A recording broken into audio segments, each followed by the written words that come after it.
ఇందాక చూపించాను కదండి, నేను ఈ విధంగా రౌండ్స్ చేయాలి. దాన్ని ఇలా రౌండ్స్ చేసుకున్న తర్వాత మనం ఏదైతే చపాతీ పిండి చేసుకున్నామో దాన్ని నేతితో ఇలా బటర్ పేపర్ మీద కానీ లేదంటే మామూలుగా ఏదైనా ఒక కవర్ దాని మీద కానీ వేసుకొని ఇలానండి దాంట్లో ఈ ఏదైతే మనం చేసుకున్నామో ఈ బాల్ని పెట్టేసి దాన్ని మనం పప్పుతో చేసుకున్నాం కదా అది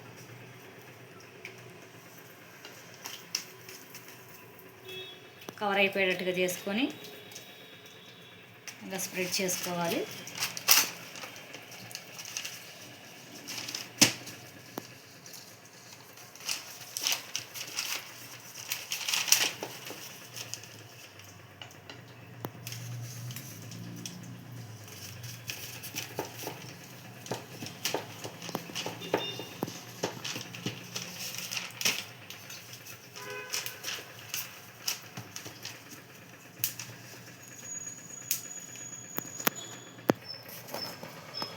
ఈ విధంగా దీనికి ఆయిల్ నేతిని రాసుకోవాలండి. నేతి ఒప్పట్లు కాబట్టి మనం చేసేది కొంచెం హీట్ వచ్చింది కాబట్టి ఇలా వేసుకోవడమే.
ఈ విధంగా మనకి బొబ్బట్లు వస్తాయండి. ఇలా అంటే సాఫ్ట్గా వచ్చేస్తుంది.